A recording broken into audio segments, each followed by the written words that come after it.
Boa noite, mais uma aula nossa aqui de ventilação industrial. Na aula de hoje, vou falar um pouquinho mais sobre o que é a ventilação geral diluidora e onde que a gente utiliza isso, o que a gente consegue calcular a partir disso, qual vazão necessária e coisas no estilo também. Contaminação pelos contaminantes, né? Quer dizer, concentração de contaminantes.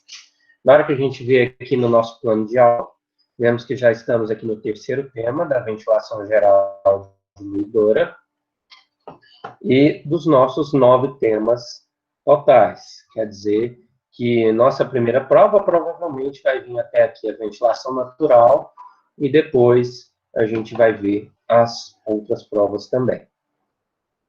Beleza. Qual que é o intuito desse tipo de ventilação que a gente chama de ventilação geral diluidora? A gente tem que diminuir ou minimizar, deixar irrelevante a concentração de um contaminante onde que a gente está aplicando aquele sistema. Quer dizer, se você tiver aqui uma fonte de fumaça, um fogo sendo gerado, alguma coisa sendo queimada, você quer retirar aquilo do seu ambiente de forma mais rápida e prática possível. Esse ainda é o nosso objetivo principal. Retirar o contaminante do local, deixar o nosso ar mais puro possível. E como que isso acontece? Isso vai acontecer substituindo o ar que está ali no interior pelo ar que está vindo do exterior, no caso da ventilação geral. A gente está pegando um ar menos contaminado e retirando um ar mais contaminado.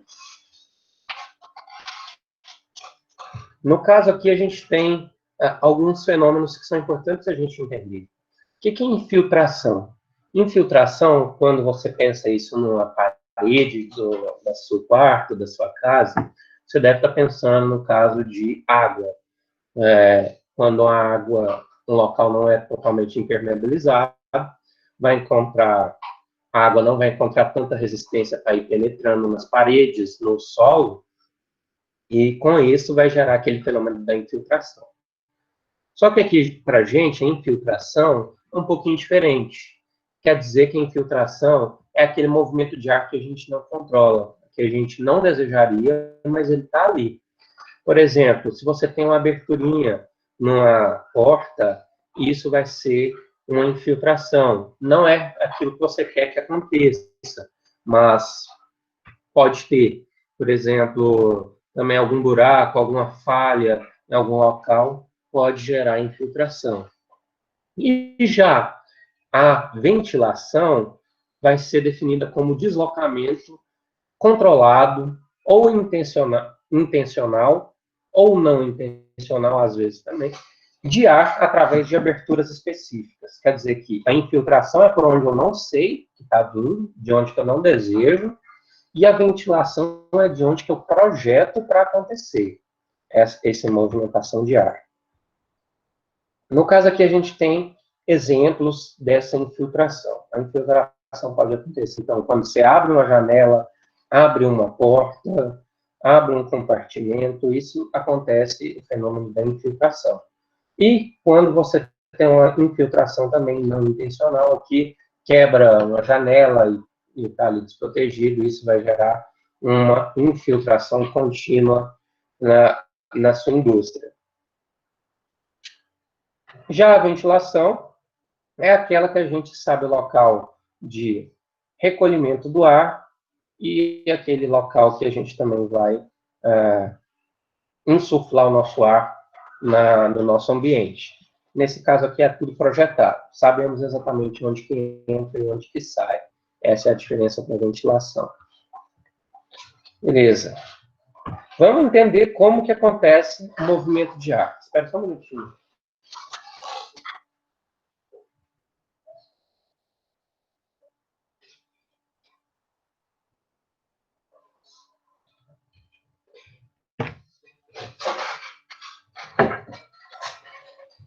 Como que acontece o movimento do ar?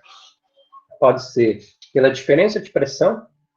A diferença de pressão pode ser ocasionado pela ação do vento, ou pela também diferença de densidade entre o ar externo e interno. Se você tem uma diferença de densidades entre esses ares, você vai ter também uma movimentação de ar.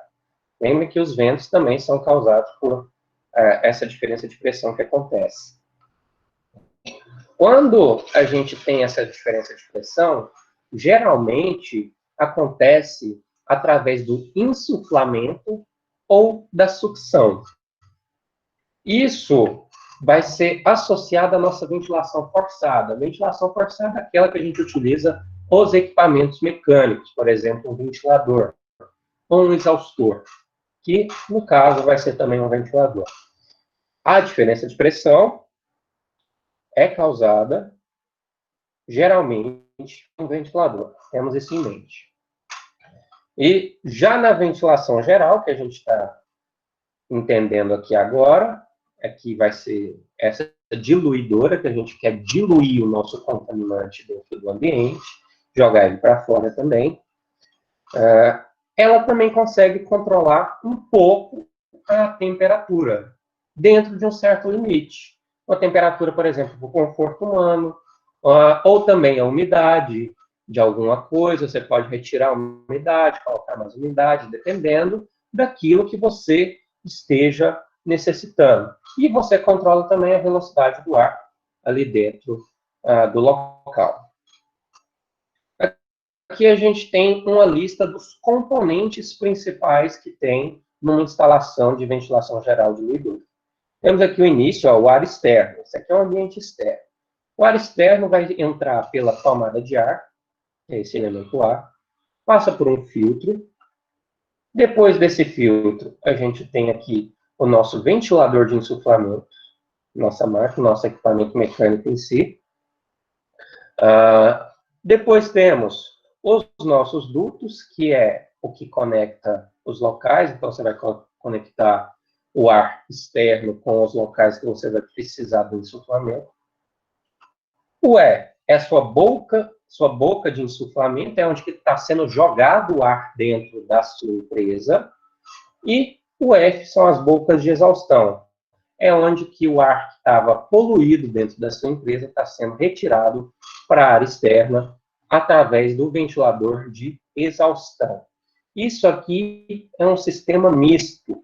Vocês vão ver um pouquinho mais para frente, que usa tanto o ventilador de insuflamento, que é aquele que joga o ar para dentro, e o ventilador de exaustão, que é aquele que succiona o ar para fora. Aqui a gente tem um exemplo desse sistema de uma casa. Vejam aqui, ó, temos o sistema de insuflamento, pega o ar exterior e vai jogando dentro dos cômodos. E em alguns cômodos específicos, por exemplo, no banheiro, no outro banheiro, e deveria ser na cozinha também, você tem um elemento de exaustão. É aquele que você está succionando o ar que fica ali dentro. Então, cada ambiente requer ou um de insuflamento ou um de exaustão. Você pode combinar os dois também para pegar os benefícios de cada um, dependendo da sua aplicação. Mas a gente vai ver daqui a pouquinho. Vamos ver. Quais são os componentes que a gente tem no sistema de instalação de ventilação geral diluidora? Quando a gente tem um sistema de insuflamento de ar, ele vai pegar o ar externo, então o ar está aqui no ambiente externo, e ele vai ser disseminado dentro do seu ambiente. Então, aqui é uma câmara que ele pega o ar externo e ele coloca ele lá dentro da sua empresa. E, ao contrário de qualquer dos outros tipos de equipamento, esse sistema de insuflamento aqui não vai conseguir reduzir a temperatura e nem corrigir a umidade do local. Por quê? Porque a gente está simplesmente pegando aqui os dados externos, sim, o ambiente externo, e colocando ali para dentro. E dessa forma a gente não vai conseguir corrigir essas duas características aqui da temperatura e da umidade. No outro a gente já conseguiria. E uma curiosidade aqui para vocês terem noção, o que é um sistema de insuflamento, que é aquele que sopra o ar para dentro, e aquele que succiona, olha o que acontece. Quando você tem uma tubulação aqui, ó, a mesma tubulação com o mesmo diâmetro, gente, mesma coisa. As duas estão a 10 metros por segundo no ar, a 10 metros por segundo. Se a gente analisa essa figura aqui, a gente vê que quando a gente está soprando o ar, a velocidade, ela continua mais constante por muito mais tempo. A velocidade de sucção, ela tem que ser muito maior. Porque olha aqui, ó, numa distância bem pequenininha, a velocidade já cai drasticamente. Ou seja, se você estivesse um pouquinho mais longe aqui, você não sentiria absolutamente nada dessa tubulação de sucção. Mas já, se estivesse sendo soprado, você sentiria muito mais. É isso que acontece em máquinas comerciais, aí, aqueles sopradores de folha, é basicamente isso também, né? Você tem uma área que succiona e uma área que sopra. Sendo isso, você vai ver que a área que succiona é muito mais fraquinha do que a área que sopra, que é o mais interessante da gente. Isso aqui são as características. Beleza? Vamos ver os tipos de ventilação. A gente tem o tipo de insuflamento, de exaustão e o misto, que são os dois. No tipo de insuflamento, a gente tem aqui o nosso ventilador de insuflamento na atmosfera, que vai pegar o ar da atmosfera e jogar para dentro do seu ambiente. Você vai ter, nesse caso, uma pressão do ambiente, essa pressão PS aqui, maior do que a pressão externa. Então, você vai ter uma pressão positiva nesse caso. Quando você tem uma pressão positiva aqui dentro, você vai estar expulsando o ar para fora. Então, se tiver qualquer fresta, janela aberta, porta, qualquer infiltração, o ar vai sair da sua empresa e vai para fora com a pressão positiva. Já na exaustão, é o contrário. A gente está pegando o ar que está aqui dentro do nosso ambiente, esse ar contaminado, e está jogando ele para a atmosfera. Quer dizer que a nossa pressão do ambiente é negativa, a pressão menor que a pressão externa. Com isso, ao invés de expulsar o ar que está aqui dentro, ele está succionando o ar que está de fora através dessas infiltrações. E o misto é aquele que utiliza dos dois. A gente tem o ventilador de insuflamento, o ventilador de exaustão, e a pressão pode ser de acordo com o que você projetar. Ela pode ser positiva, pode ser negativa, pode ser neutra. Qualquer uma delas não tem problema. Os Qs são a vazão interna e vazão externa. Vejam aqui. Q é a vazão. Aqui a gente tem um sistema de exaustão. Vejam aqui, é um ventilador de exaustão. Ele está pegando todos os contaminantes que estão aqui no ar, né? E está jogando isso para a atmosfera. Vamos analisar cada uma delas de forma um pouco mais detalhada.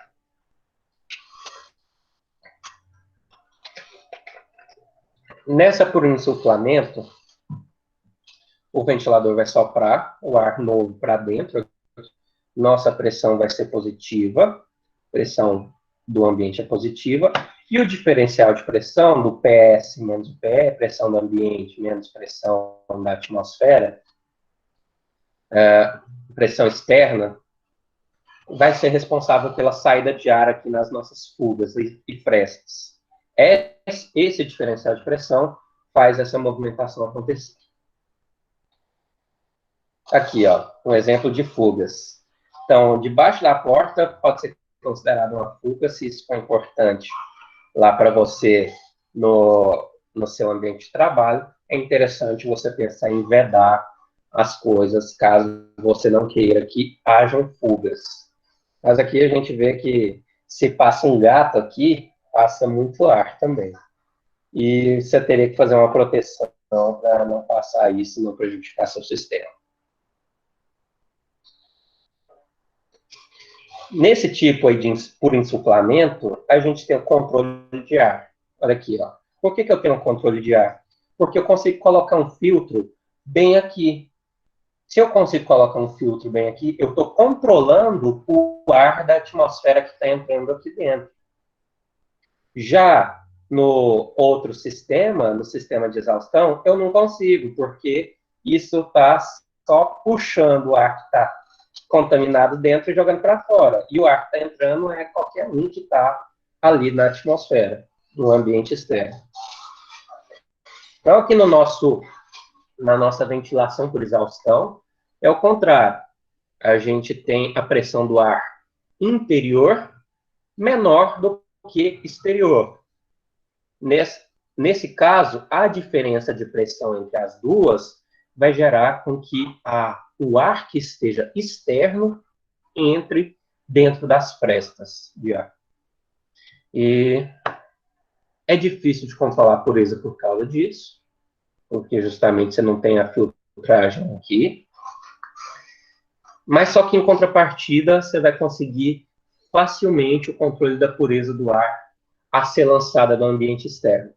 Então, nesse caso, por exemplo, se sua fábrica produz um contaminante bem complicado, que precisa de muita norma para atender, que seja bem tóxico, quer dizer que você, utilizando esse sistema de exaustão aqui, você vai controlar o que você vai jogar na atmosfera, porque você pode colocar o filtro aqui do outro lado. Controlando isso, você foge das multas e de prejudicar o planeta também. E as pessoas. Aqui a gente tem um sistema de exaustão. Aqui são os nossos dutos. Aqui o sistema de exaustão, jogando ar para fora. E o terceiro tipo de montagem é aquele misto. O misto é aquele que você pega o melhor dos dois mundos, tanto do insuflamento quanto da exaustão. Você pode ter uma pressão positiva, uma pressão negativa, uma pressão neutra, dependendo do que você necessite, basicamente.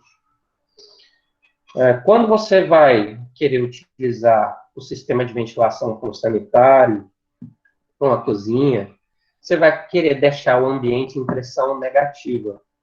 Por que você vai deixar em pressão negativa? Olha aqui, ó. Pressão negativa é essa. Porque eu não quero que os contaminantes que estejam num banheiro ou numa cozinha vão para o ambiente externo. Para o ambiente externo. Eu quero justamente que o ambiente externo que alimente o meu ambiente de trabalho. Então, por isso que numa cozinha você vai encontrar as exaustores. Isso é para pressão negativa, isso aqui em banheiro também, pressão negativa, para que, digamos assim, o cheiro que está ali não sofra fuga para outros locais. Imagina, se você tem um restaurante, tem fuga de ar para o ambiente, aí fica ruim. Ou se você tem um restaurante e toda a fumaça ali da cozinha, todos os cheiros que estão ali na cozinha vão passar para o ambiente onde quer servir. Com certeza não vai ser bom. Já naquele caso da ventilação de positiva, é que quando um ambiente não pode ser contaminado pela vizinhança. Aqui.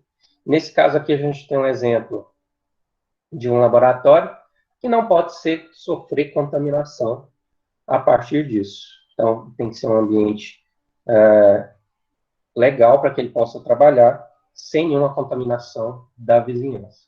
E temos os sistemas mistos, que também são utilizados em cozinhas industriais. Nesse caso aqui, é para pegar o melhor dos dois. O insuflamento para uma parte e a exaustão para outra. No caso aqui na cozinha, você tem aqui, ó, fritadeiras e chapas, aqui fogões, então você já tem bem localizado onde tem que ser a extração, com a extração que é a exaustão, você consegue retirar isso aqui do seu ambiente e com a insuflação você consegue controlar o ambiente de forma melhor para deixar ele mais confortável para as pessoas. Então, aqui, esse é o resuminho que a gente tem dos nossos tipos de ventilação geral diluidora. Tem aqui quanto à pressão do ambiente, a pureza do ar e o efeito do ar. Quando a gente está olhando o insuflamento, a pressão ambiente é positiva. Só que a pureza do ar a gente consegue ter um controle. Já na de exaustão, a pressão é negativa e não temos o controle. E já aqui, ó, no insuflamento, a gente consegue direcionar para onde que esse ar vai ser levado, onde que a gente vai soprar esse ar. Então, por isso, a gente tem um efeito direcional do ar. Já na de exaustão, a gente não tem um efeito direcional, porque você só está pegando o ar dali de dentro e jogando para fora, basicamente.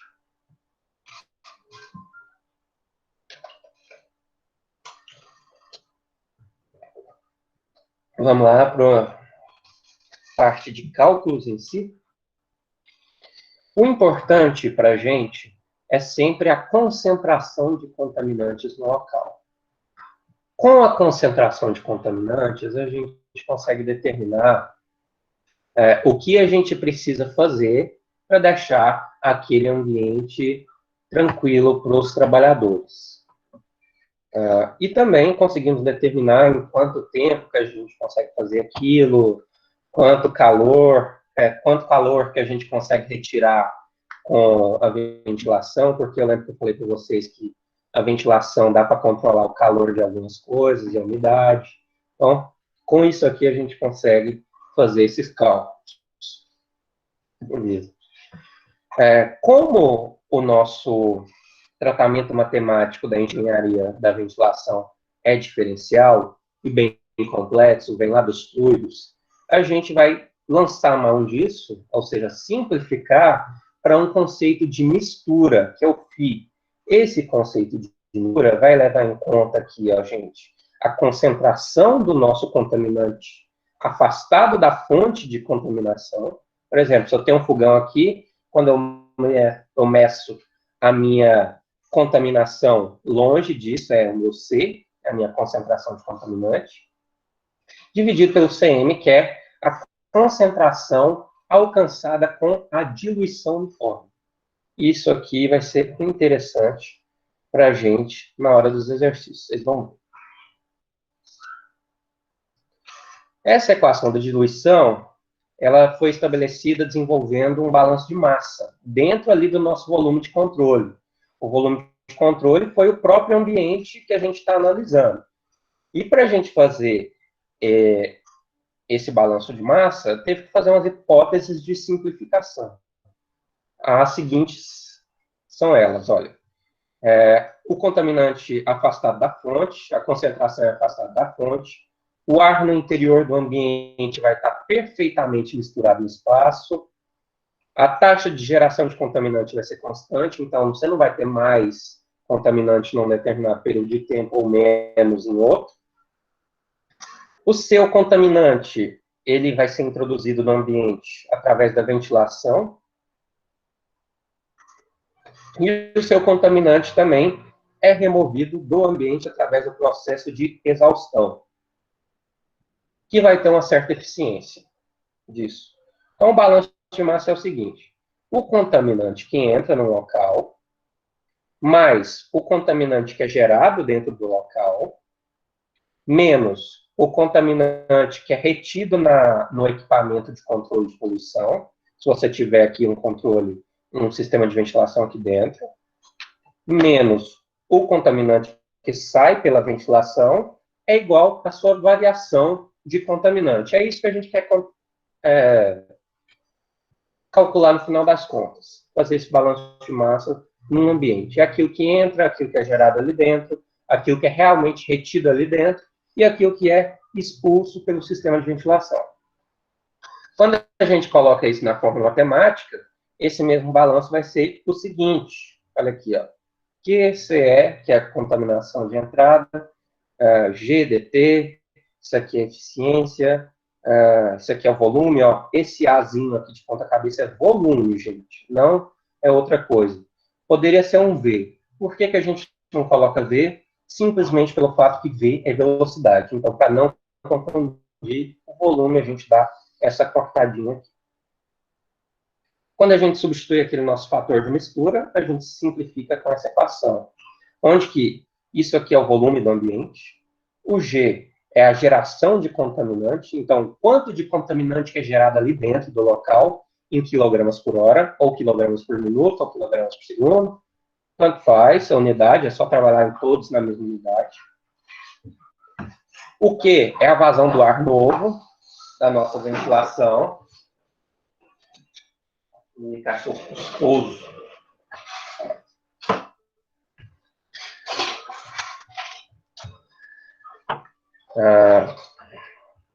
O QR é a vazão do ar no equipamento do controle de poluição. NC, né, ETA-C, eficiência da coleta, eficiência do nosso equipamento de 0 a 1, ou seja, de 0 a 100%. C é a concentração do nosso contaminante afastado da fonte, isso que é importante para a gente, ó, esse C, isso que é interessante, que a gente quer calcular. O CE, que é a concentração do contaminante de ar novo. O CM, a concentração alcançada com a diluição uniforme. O FI é a de mistura, T é o tempo. A gente vai utilizar isso aqui em todas as equações, essas nossas variáveis. A gente pode diferenciar aquilo lá. Diferenciando aquela equação, a gente consegue chegar nessa solução aqui, que vai ter constantes de integração. Essas constantes de integração a gente faz com as condições iniciais. Ou seja, no tempo igual a zero, o que está acontecendo de concentração? Aí é assim que a gente determina as constantes. Com elas em mão, determinadas, a gente chega nessa equação aqui, nossa equação base. Nossa equação base para concentração de um contaminante dentro do local é essa aqui. Isso a gente vai utilizar em praticamente todos os exercícios. Essa equação zona grandona. E a gente está restringindo isso numa concentração uniforme, né? Só que se você for dividir cada vez mais o seu ambiente, mais preciso vai ser. Por exemplo, se for uma empresa muito grande, é muito difícil você fazer um cálculo de concentração para a empresa inteira. Então, você vai dividindo em unidades até que você consiga calcular isso tudo.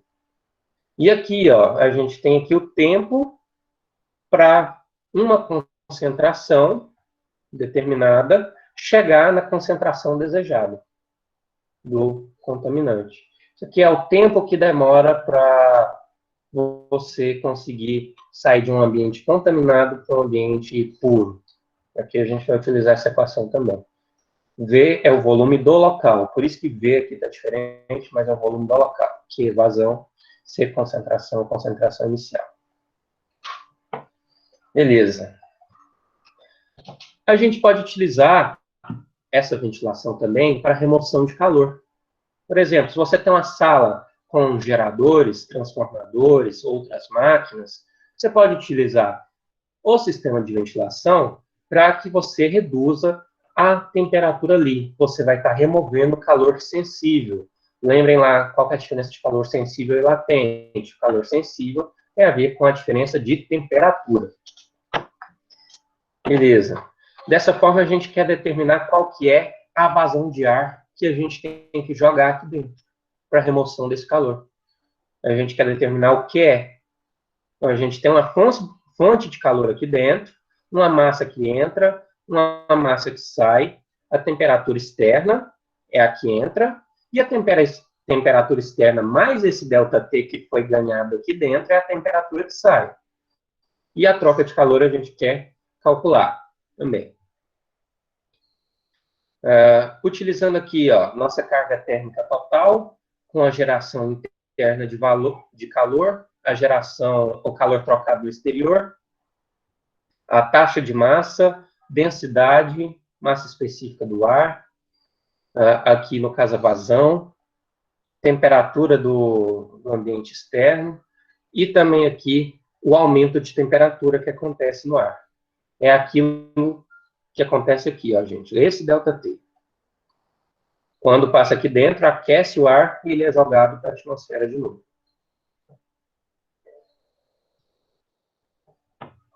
Então, essa aqui é a nossa forma de calcular essa vazão de ar assim insuflado dentro da nossa casa cheia de máquinas ali, só para reduzir a temperatura. Com isso. Também tem a penetração de calor pela cobertura, pelo seu telhado. E a partir disso a gente tem que ver a quantidade de calor que tem que ser removida para levar isso em consideração.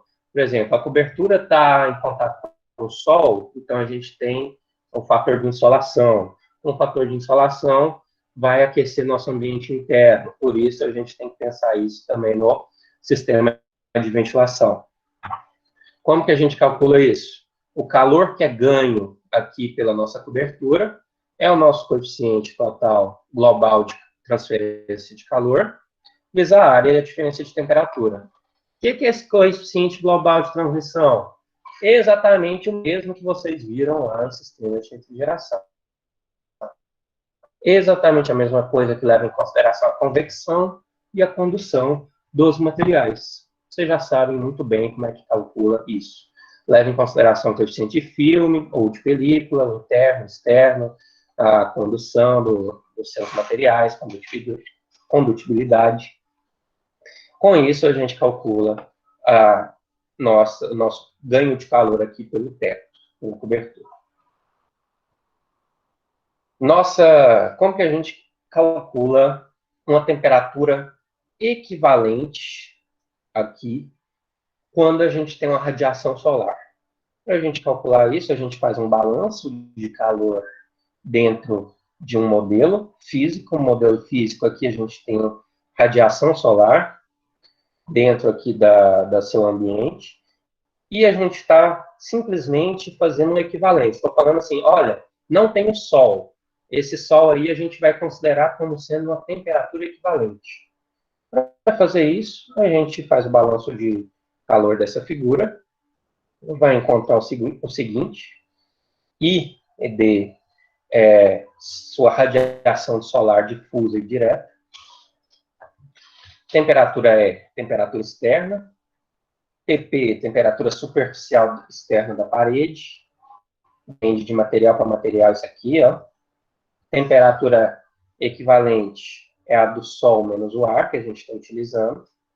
Coeficiente combinado de transmissão de calor e radiação e convecção, o HE.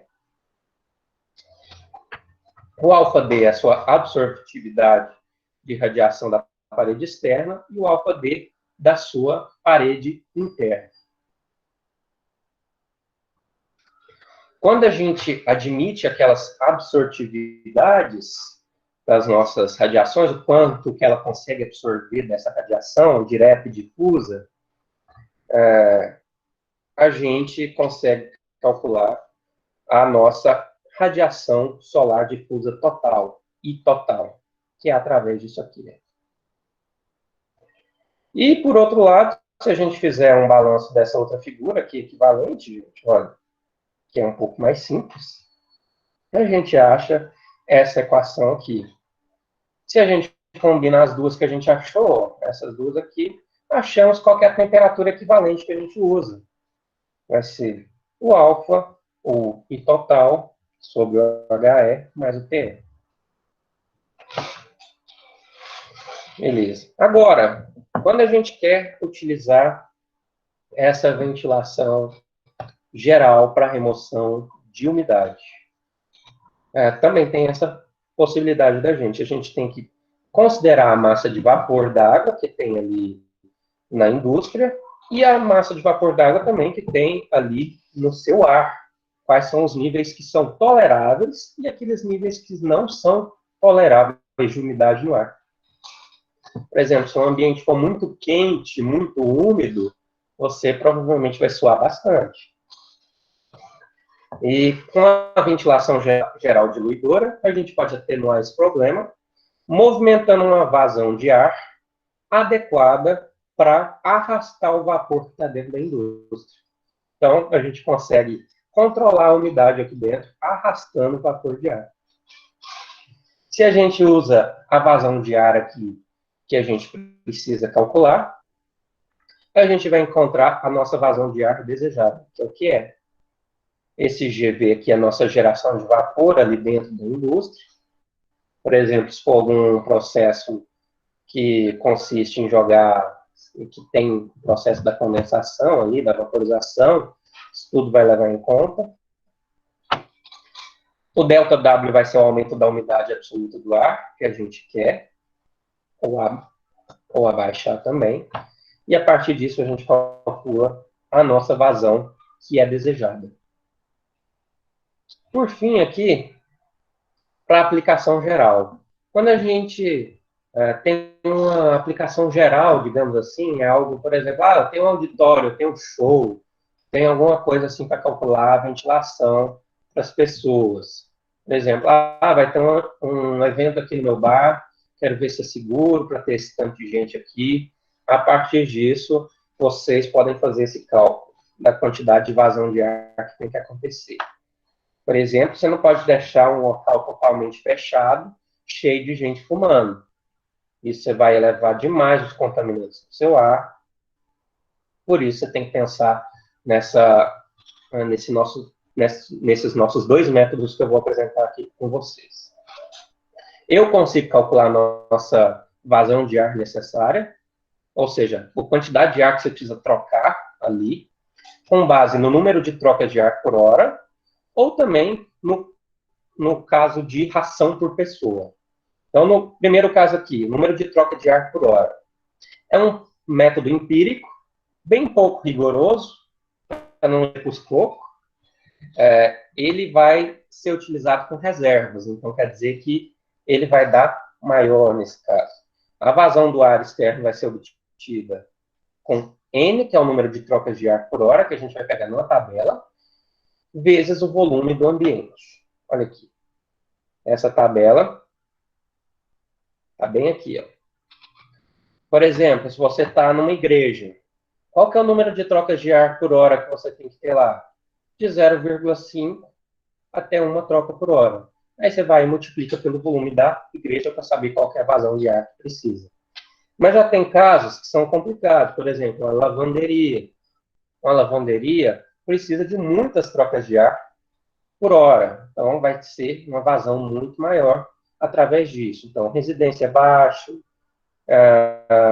piscina precisa de bastante, lanchonete precisa de mais, salão de bilhar precisa de um pouco, auditórios e assim por diante, né? Fundição precisa de bastante também, sala de forno.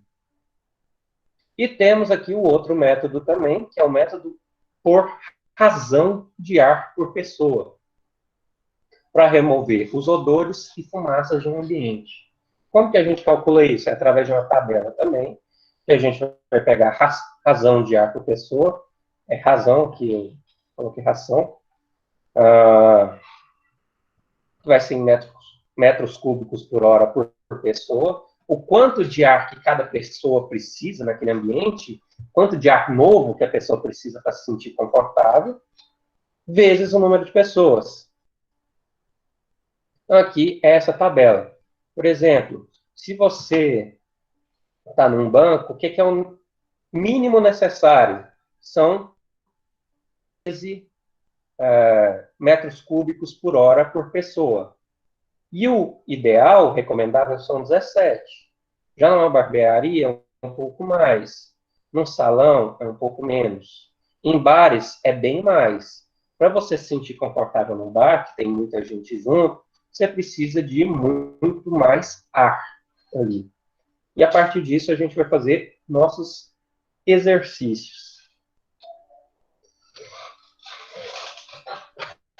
Primeira coisa, primeiro exercício. Determine a variação da concentração da fumaça de cigarro numa sala de reuniões com 100 metros cúbicos. Nessa sala, algumas pessoas fumam, conforme mostrado o gráfico a seguir. Assumir que a fumaça é gerada numa taxa de 1000 microgramas por minuto, para cada cigarro. Um sistema de ventilação fornece 15 metros cúbicos por minuto de ar novo. A concentração inicial de fumaça no ar ambiente é de 20 microgramas por metro cúbico. Supor que o ar da sala esteja a uma temperatura de 20 graus Celsius e uma pressão atmosférica de 101,3 kPa. Isso aqui são nossas condições padrão de teste. Por isso que nós temos aqui a densidade do ar padrão, a viscosidade do ar padrão, gravidade padrão. E temos aqui todos os outros dados. Por exemplo, o volume da sala, 100 metros cúbicos. A vazão aqui que o nosso ventilador consegue fazer, 15 metros cúbicos por minuto. Qual que é o contaminante? Cada cigarro fornece aqui 1.000 microgramas por minuto. E olha aqui o gráfico, está falando que de 0 a 40 minutos de cigarro. Então, seria 15 vezes isso. Depois, de 40 a 60, quem está fumando? Ninguém. Então, não tem ninguém fumando. Mas só que tem uma concentração já dentro do ambiente, por causa desse aqui. E depois, temos aqui, ó, 5 pessoas fumando, dos 60 a 120 minutos. Aí a gente teria um novo G a partir disso aqui. Qual que é a concentração inicial de fumaça? Está escrito aqui para a gente, 20 microgramas por metro cúbico. O QR é 0, o CR é 0 e o Φ é 1. Isso vai simplificar algumas coisinhas para a gente. Vou passar o vídeo aqui da resolução para vocês.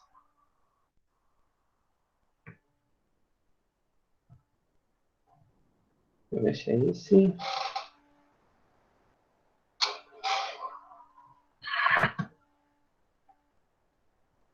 Não, não, esse é outro. Pega outro exercício aqui.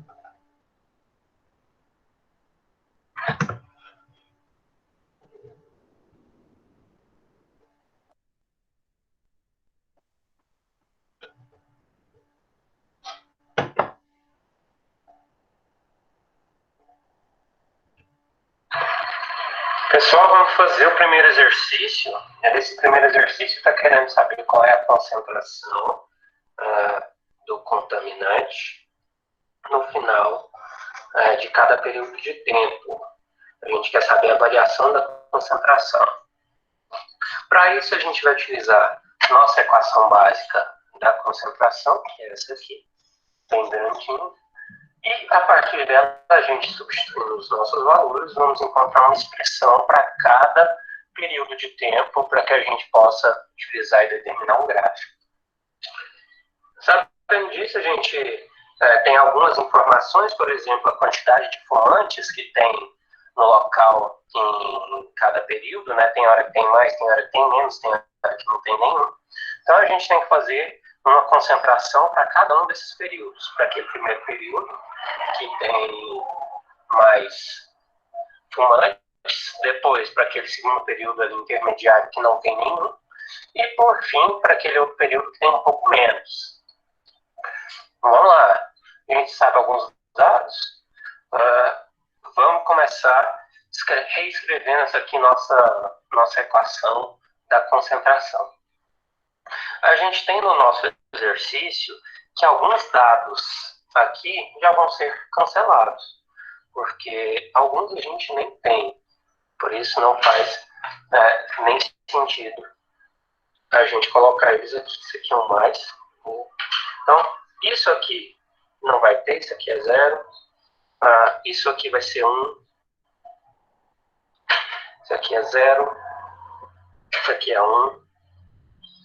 Isso aqui vai ser 0, isso aqui vai ser 0. E a gente vai sobrar com uma equação um pouco menor.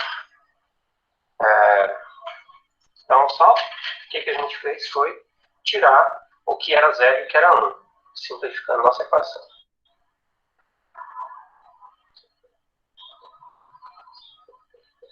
Simplificando para o nosso caso.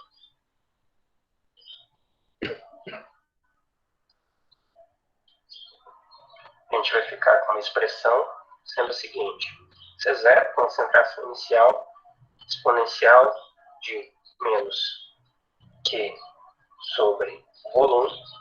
Por que que utiliza esse símbolozinho aqui? É para diferenciar da velocidade, por isso que o volume é um pouquinho diferente. Mas um menos exponencial também, de menos Q sobre A, vezes o tempo, tudo vezes nosso contaminante, que está sendo gerado, dividido pela... Ok, essa aqui é a nossa equação base. Vamos utilizar ela para todos os períodos de tempo. Cada período de tempo vai ter uma concentração diferente. Vamos lá. Inicialmente, vamos começar no período de 0 a 40 minutos. Letra A. 0 a 40 minutos. Nesse período, se a gente for dar uma olhadinha lá no gráfico, a gente consegue ver que é o período que tem a maior concentração de fumantes. E com a maior concentração de fumantes, a gente também tem lá nos nossos dados a concentração inicial, que é de 20 miligramas por metro cúbico. Isso está lá nos dados do nosso exercício. Vou anotar aqui para vocês. Nossa concentração inicial, 20 miligramas por metro cúbico. Tá? Temos também, já que são 15 pessoas frequentando o local, a gente vai multiplicar por 15 o nosso contaminante. Vai ser 15 vezes o 1000. A gente vai encontrar o 15.000 miligramas, microgramas, na verdade. Estou falando mil, mas é micro por minuto. Ok. A partir disso, a gente só vai substituir esses dados na nossa equação. Vou pegar aqui a nossa equação do C, vai ficar 20, concentração inicial, né? Vezes exponencial de menos 3 sobre... Não, menos 15, desculpa, gente. Menos 15 sobre 100. 100 é o volume, lembrem disso. Ó, isso aqui é o volume, isso aqui é a vazão. 15 foi dado para a gente também. Agora, vezes o tempo, mais 1 menos exponencial, isso aqui também.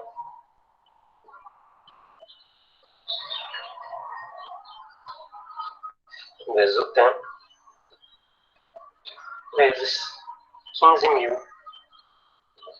dividido por 15. A gente já tem alguns desses dados, né, que a gente já tinha calculado. Por exemplo, o que estava lá no nosso exercício, que era 15 metros cúbicos por minuto. Aqui tudo está na unidade de tempo, está em minuto, então vai sair em minuto. Tudo isso aqui vai sair em minuto. O que a gente tem que fazer é só simplificar, porque já está praticamente calculado. Vai ser ainda o 20 aqui. 20 exponencial de menos 3 sobre 20, mais 1 menos a exponencial de menos 3 sobre 20. Isso tudo vezes 15.000 dividido por 15.000. Essa é a nossa equação que a gente utiliza para esse período de tempo.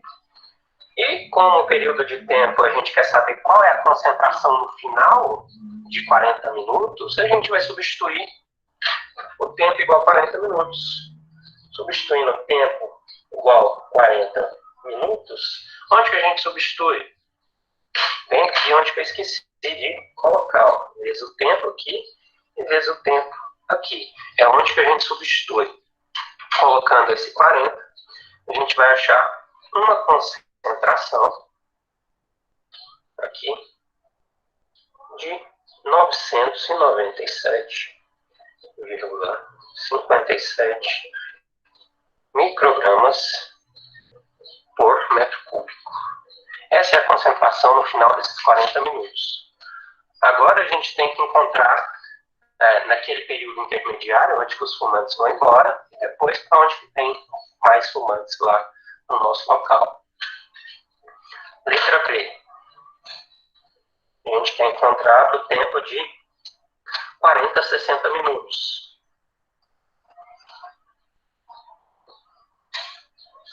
Tempo de 40 a 60 minutos, a gente já vai ser mais simples para a gente utilizar, porque, olha aqui, vamos lá, substituindo já de uma vez.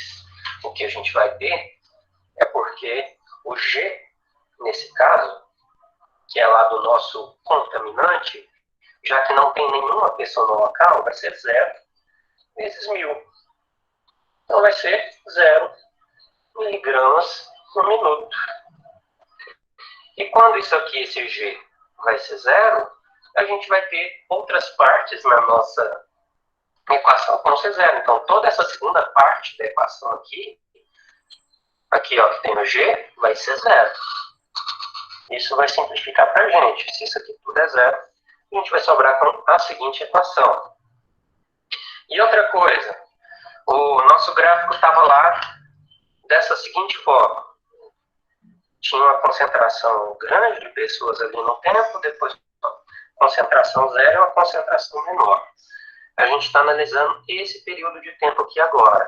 A concentração inicial desse ponto é exatamente a concentração que a gente achou aqui, ó. Que a concentração no final dessa é igual à concentração inicial dessa. Por isso a gente já considera o nosso C0 como sendo esse 997. Então vai ser 997,57 vezes exponencial de menos 3 sobre 20 vezes o tempo. Ok, achamos a expressão para qualquer um desse período de tempo. A única coisa que a gente quer saber é a concentração agora nesse período final. A gente achou inicial, a gente quer saber a final.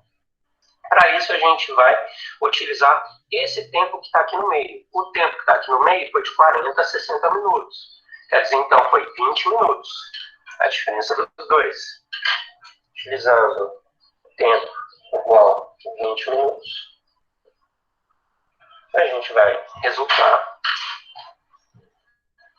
em uma concentração nesse ponto de 49,67 miligramas por metro cúbico.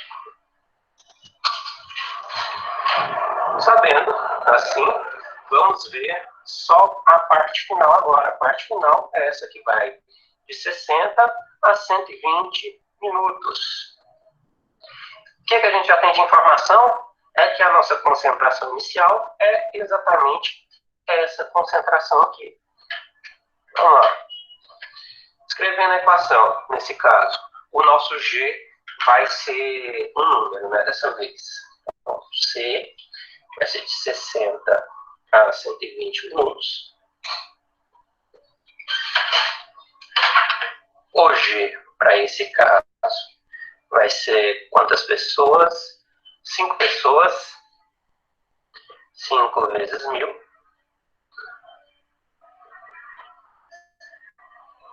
5.000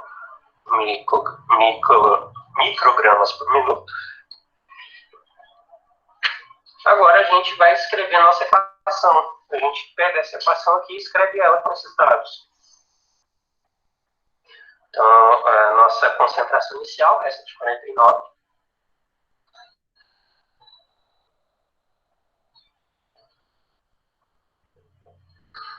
Vezes exponencial de menos 3 sobre 20. Aqui, vezes tempo, mais 1 menos exponencial de menos 3 sobre 20. Vezes o tempo, tudo vezes 1000.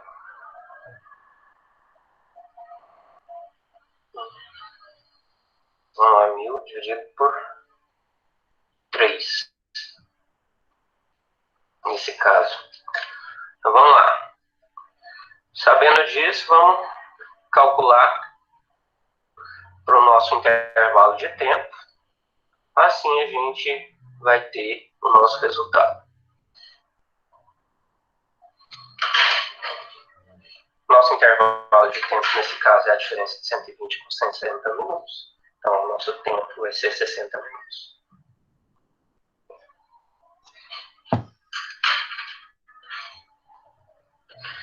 Quando a gente calcula esse aqui dos 60 minutos, a gente vai encontrar, então, o seguinte.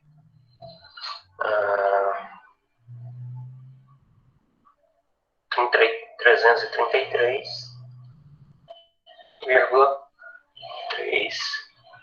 microgramas por metro cúbico. A partir disso, a gente consegue determinar todos o nosso gráfico. O gráfico vai ser apresentado aí para vocês, que é a resultante disso aqui tudo.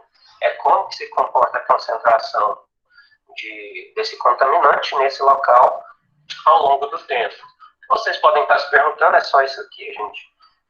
Eu só escrevi, já simplifiquei uma vez, é 5.000 dividido por 15. Aí eu já coloquei 1.000 dividido por 3, mas é o 5.000 dividido por 15, ela não se assustem, esse valor é esse valor.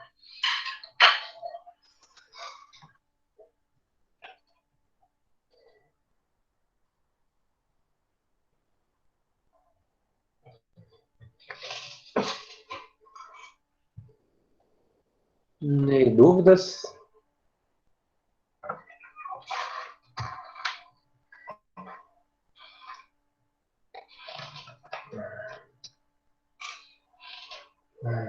Então, beleza, vamos lá.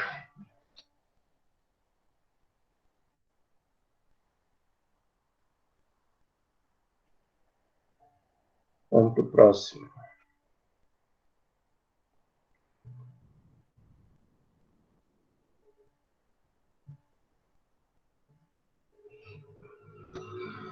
Espera aí, só um minutinho.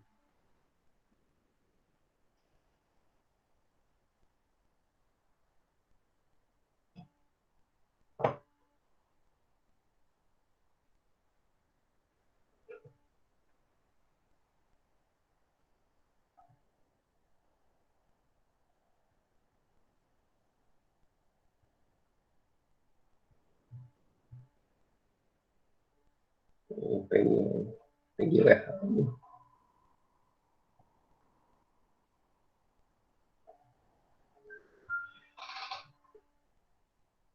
Aqui. Olha aqui, ó, o gráfico, como é que ele fica? Primeiro ele chega lá naquela concentração de 990 e tantos, quando tem muita gente fumando. Depois, quando não tem ninguém fumando, ele cai bastante, caindo bastante. Então, depois ele sobe de novo quando mais gente começa a fumar. Para você calcular o tempo que vai demorar para essa concentração chegar em zero ou chegar muito baixo, você tem que utilizar aquela fórmula do tempo lá que eu mostrei para vocês, que é um ln. No próximo exercício tem exatamente essa fórmula sendo utilizada, vocês vão conseguir ver como é que calcula isso. Vamos para o exercício número 2. Um reservatório contendo 1.000 kg de amônia rompe no interior de uma casa de máquinas, que tem volume de 500 metros cúbicos. A sala de máquinas está equipada com um sistema de ventilação que promove 5 trocas de ar por hora. Determinar o tempo que se deve aguardar após o colapso do reservatório para se iniciar o trabalho de manutenção. Admitir que a temperatura e a pressão atmosférica reinantes sejam de 30 graus e 101,3 kPa. Então, basicamente, o problema é o seguinte. Você tem 1.000 kg de amônia que escaparam, então, ali no seu ambiente. Esse ambiente tem 500 metros cúbicos e o sistema de ventilação consegue fazer 5 trocas por hora. Quer dizer, então, que ele consegue renovar esses 500 metros cúbicos 5 vezes em uma hora. A partir disso, a gente consegue fazer nosso exercício. O que a gente vai precisar? Segundo essa agência aqui, ó, que é aquela que vai utilizar o tempo da média ponderada, para amônia, ela fala que o tolerável para amônia é 17 miligramas por metro cúbico. Então, isso aqui é o dado externo. Todos os outros aqui vêm de tabela termodinâmica, ou a gente tem exercício também. Que o G é zero do nosso contaminante e assim por diante. Por que o G é zero? Porque não está sendo gerado nenhum contaminante ali dentro. A gente tem os 1.000 quilos e é isso. Depois que a gente retirar os 1.000 quilos, tá ok. Vamos fazer esse exercício também.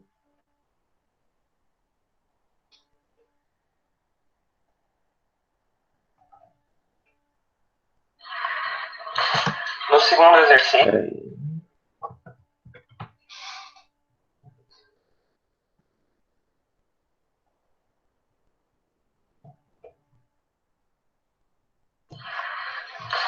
No segundo exercício, aqui temos que descobrir em quanto tempo que a sala vai ficar numa concentração aceitável para fazer uma manutenção nas máquinas. Com isso, a gente tem que começar o exercício procurando qual é a concentração ideal de amônia. Quando a gente olha lá numa agência internacional, baseado na nossa média ponderada de tempo, a gente vai ver que é 25 partes por milhão. Então, para a amônia, o tolerável vai ser 25 ppm. Isso transformado para miligramas por metro cúbico, ou para quilogramas por metro cúbico, vai ser 17 miligramas por metro cúbico, ou 17 vezes 10 a menos 6 quilogramas por metro cúbico. Isso é o que a gente tem que chegar no final das contas. Em quanto tempo isso vai acontecer, a gente precisa beleza. Gente, eu não tinha visto que estava desfocado isso. Não sei por que aconteceu. Deixa eu ver se mais para frente isso melhor. Então, dá para aguentar. A minha vazão de ar ali 5 vezes. Então, quer dizer que a minha vazão, o que vai ser 5 vezes o volume da sala, que é o 500. 2.500. E, no caso, metro cúbico por hora. Porque tem uma troca cada hora. Beleza. Sabendo disso, vamos para a próxima parte do exercício. O que a gente tem que fazer aqui é a simplificação nessa equação. Temos aqui que o G é zero, essa parte aqui vai ser zero, essa parte aqui também a gente vai ter que é desprezível. Isso aqui vai ser zero, isso aqui vai ser zero. Então, a gente vai cortar toda essa parte aqui da nossa equação, porque a gente não tem esses dados aqui, para utilizar apenas esses. E no final das contas, a gente vai simplificar a nossa equação da concentração no seguinte: concentração inicial exponencial e menos Q sobre o volume vezes o tempo. Chegamos nisso. E também, o que a gente vai considerar no exercício? A amônia é um gás perfeito.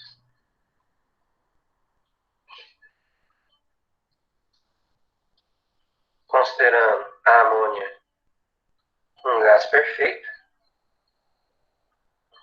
a gente consegue utilizar nossa equação fundamental dos gases. Se vocês lembram bem, é o PV ao MRT. Aqui eu vou colocar o símbolo do nosso volume. Por que eu estou querendo calcular o volume da amônia? Para que depois eu consiga calcular a concentração de amônia que tem no local. Porque isso a gente não tem. Eu tenho como calcular a concentração. A concentração não é exatamente uma massa do contaminante que fica num certo volume. Então, se a gente calcula o volume e divide isso, se a gente calcula o volume aqui, ó, e pega a massa e divide pelo volume, a gente consegue a concentração. Isso que eu estou calculando ele. Então, o nosso volume aqui vai ficar o seguinte: a massa, o R do NH3, lembrem que essa constante aqui do gás é diferente para cada gás, sobre a pressão. Todos esses dados aqui a gente já tem. Por exemplo, a gente tem qual que é o R, se a gente olhar isso lá nas nossas condições padrão de teste, como foi feito, a gente vai encontrar lá na tabela termodinâmica, a mesma que vocês tinham lá em sistemas de refrigeração e termodinâmica também, que vai ser um valor de 498. E a massa já foi dada no exercício, a massa de 1000, está lá no exercício, 498. E aqui eu vou transformar a temperatura para Kelvin, era 30 graus Celsius, mais 273. Dividindo isso aqui pela pressão, nossa pressão em Pascal, no caso aqui 101.300 Pascal, ou 101,3 kPa. Você decide como quer escrever. Calculando o nosso volume da amônia, vamos achar 1.489,57 metros cúbicos. Esse é o volume da nossa amônia, do nosso contaminante.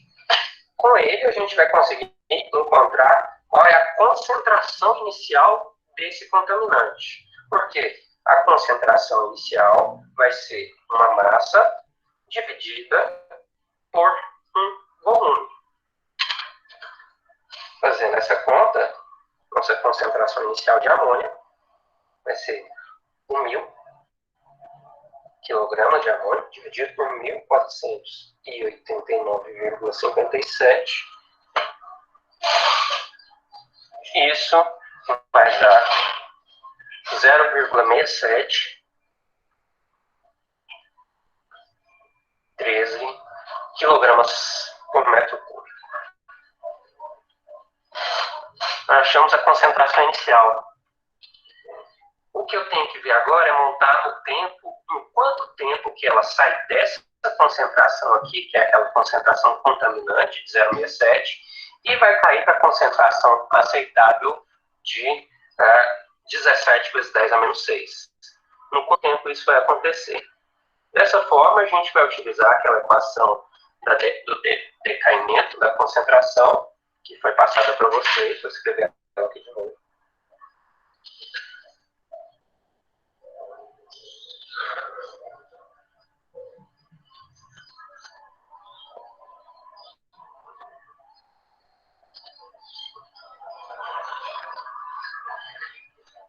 Aqui eu vou utilizar o V só para determinar que isso aqui é o volume da sala e não é o volume da amônia. Fazendo esse cálculo, então, menos 500, nós achamos que a vazão é a quantidade de trocas de ar que teve, 5 trocas. Se teve 5 trocas, renovou o ambiente, aquele volume inteiro de 500 metros cúbicos, 5 vezes. Por isso que é 2.500. Vezes o Ln da concentração que a gente quer no final das contas, que é aceitável, 17 vezes 10 a menos 6, dividido pela concentração inicial da nossa amônia, 0,6713. Com isso, a gente vai achar um tempo aqui de 2,12 horas. Que isso vai ser o quê? Olha, lembrem que uma hora não tem 100 minutos, tem 60. Por isso, na hora que a gente vai transformar isso para minutos, vai sobrar 2 horas e 7 minutos. Depois, só desse tempo aqui, que a gente consegue entrar na sala de máquinas para fazer a nossa manutenção.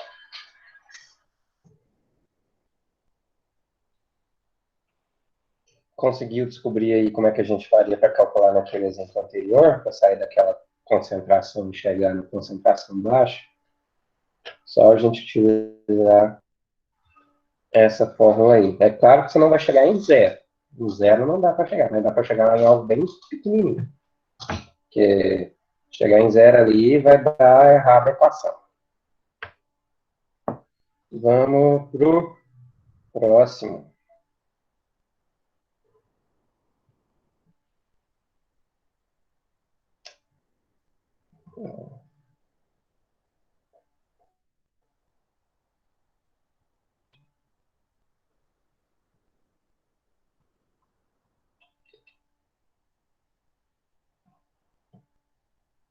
Próximo exercício aqui.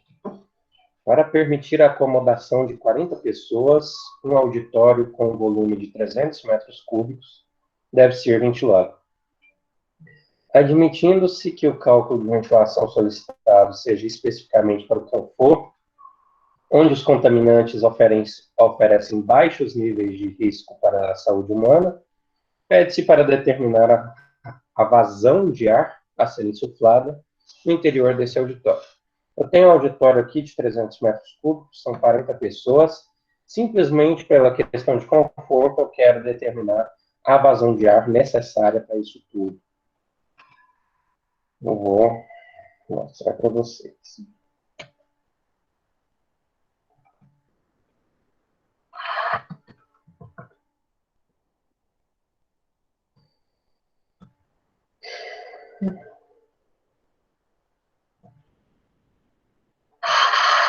Nesse exercício, nós temos duas possibilidades de resolver ele, como foi passado aí, baseado no número de trocas e baseado também na ração de ar por pessoa. Vou fazer pelos dois, é muito simples, para que a gente consiga calcular das duas formas e aprender essas duas formas. A gente sabe que tem um auditório, ele pode atender até 40 pessoas, então vamos escrever 40 pessoas. Temos também o volume do local, 300 metros cúbicos. Quero saber para o conforto, apenas para o conforto, qual deve ser nossa vazão de ar ali pelo nosso sistema de ventilação. Então, conforto é o que a gente quer. Para isso, vamos lá para o primeiro método. O primeiro método vai ser baseado no número de trocas.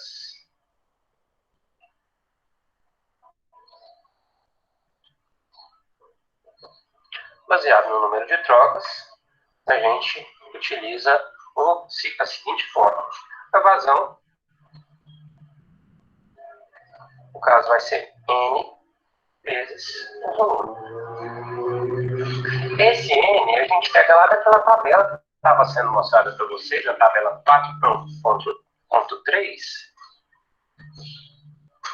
E o que a gente vai dar uma olhada lá nessa tabela? Que o N vai variar de 4 até 6 trocas por hora para um auditório.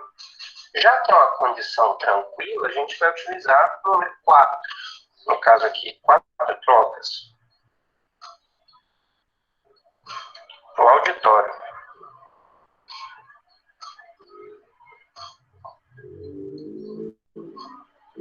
Então, calculando a vazão necessária, vai ser 4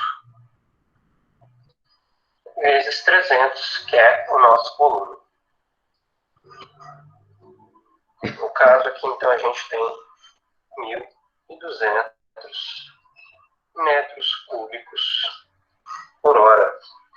Isso que a gente tem que trocar ali com os nossos ventiladores para apenas o conforto dessas pessoas. Caso seja se tivesse contaminante, vocês sabem que a gente teria que calcular de outras formas. Agora, vamos para o segundo método. O segundo método é na ração de ar.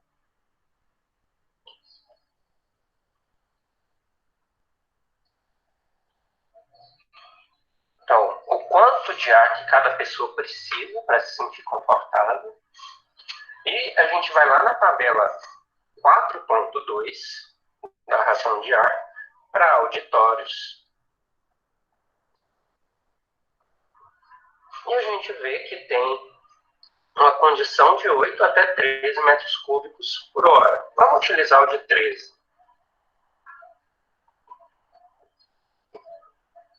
Que esse método é um pouco mais tranquilo. Utilizando aqui nossa fórmula, vai ser o que é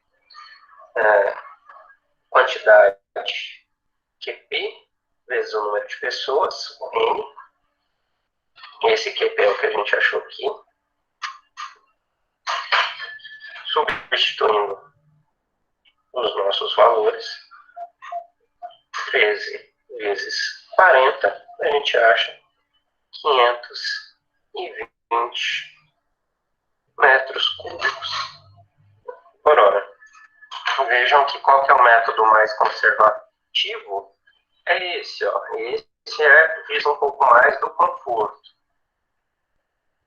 Mais conforto. E aí, esse aqui é o mais econômico.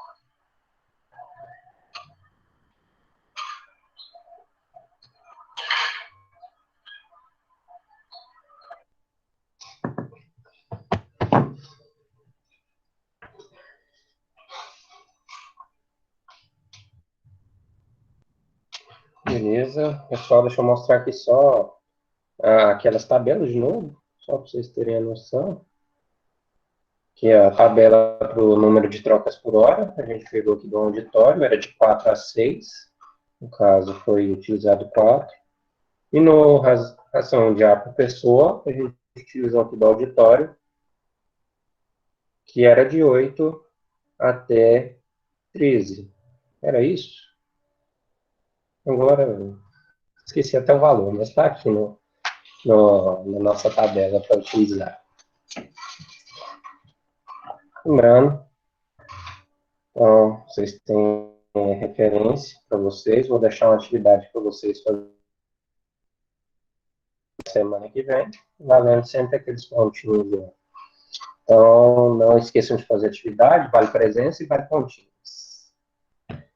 E aí, pessoal, dúvidas?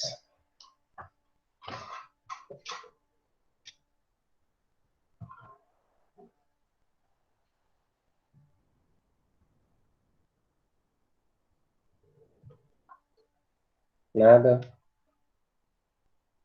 Então, tá bom.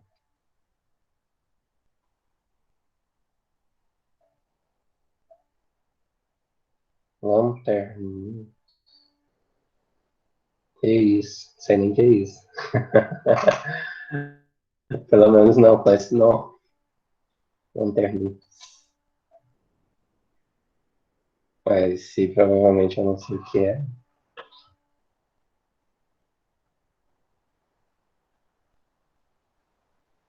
Lanterninhas da estrutura a gente vai ver lá na próxima matéria já. Ventilação natural. A gente vai ver como é que calcula, como é que faz um galpão para ter esse tipo de ventilação natural. Mas eu nunca tinha escutado esse termo. Mas tudo bem. Isso aí. Lembrem, a atividade que vai ter lá para vocês vai valer a presença. Deixa eu interromper.